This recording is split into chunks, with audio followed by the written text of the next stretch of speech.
नमस्कार किसान साथियों और व्यापारी भाइयों, आप देख रहे हैं हमारा YouTube चैनल टॉप अनाज मंडी। आज इस वीडियो में हम बात करेंगे गेहूं बाजार की ताजा स्थिति, हालिया उतार चढ़ाव और आगे के संभावित रुझान के बारे में। इस सप्ताह गेहूं बाजार में काफी असमंजस से भरा माहौल देखने को मिला। सप्ताह की शुरुआत में जहां बाजार दबाव में नजर आया, वहीं सप्ताह के अंत तक हालात कुछ बेहतर होते दिखाई दिए। सोमवार को जैसे ही OMSS यानी ओपन मार्केट सेल स्कीम आने की खबर बाजार में फैली, गेहूं की कीमतों में अचानक 100 से 125 रुपए तक की गिरावट देखने को मिली। इस गिरावट से व्यापारियों में चिंता का माहौल बन गया, लेकिन 9 जनवरी को MTF अपलोड होने की खबर आते ही गिरावट की रफ्तार धीमी पड़ गई और जैसे ही MTF अपलोड हुआ, बाजार में 20 से 30 रुपए का सुधार देखने को मिला। 10 जनवरी को यह खबर फैलते ही कि OMSS के तहत करीब 1 लाख टन गेहूं ही बाजार में उतारा जाएगा, बाजार का रुख और मजबूत हो गया। इसी के चलते शनिवार शाम दिल्ली मंडी में गेहूं की कीमतों में करीब 55 रुपए की तेजी देखने को मिली और भाव 2880 रुपए प्रति क्विंटल तक पहुंच गए। अब धीरे धीरे गेहूं की कीमतें फिर से उसी स्तर की ओर बढ़ती नजर आ रही है जो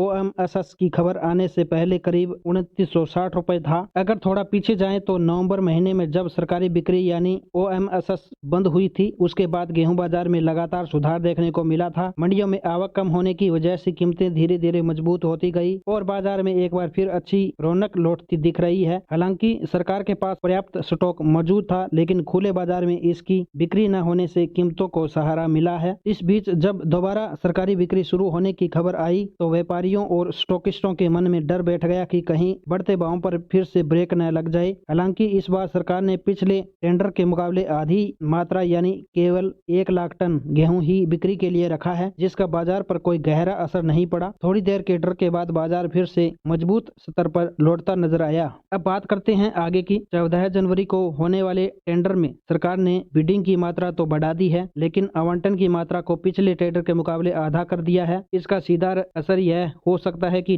टेंडर में बोलियां ऊंचे भाव पर लगे। साथ ही यह भी संभावना बन रही है कि आने वाले अगले टेंडरों में सरकार माल की मात्रा बढ़ा सकती है, जिससे कीमतों में बड़ी तेजी पर रोक लगाई जा सके। हमारा मानना है कि आने वाले समय में गेहूं का भाव एक बार फिर 2950 रुपए के स्तर तक पहुंच सकता है। सोमवार को भी बाजार में तेजी देखने को मिल सकती है, जबकि 2950 से आगे की चाल सरकार की नीतियों पर निर्भर करेगी। फिलहाल जब तक सरकार की ओर से कोई नया बड़ा फैसला सामने नहीं आता, तब तक गेहूं की कीमतों में सुधार की उम्मीद बनी हुई है। अगर आपको यह जानकारी उपयोगी लगी हो तो वीडियो को लाइक करें, चैनल को सब्सक्राइब करें और अपनी राय कमेंट में जरूर बताएं। वीडियो को ज्यादा से ज्यादा शेयर करें ताकि हमारे किसान और व्यापारी भाइयों तक जानकारी पहुंचे। हमारे साथ जुड़ने के लिए धन्यवाद। मिलते हैं अगली रिपोर्ट में।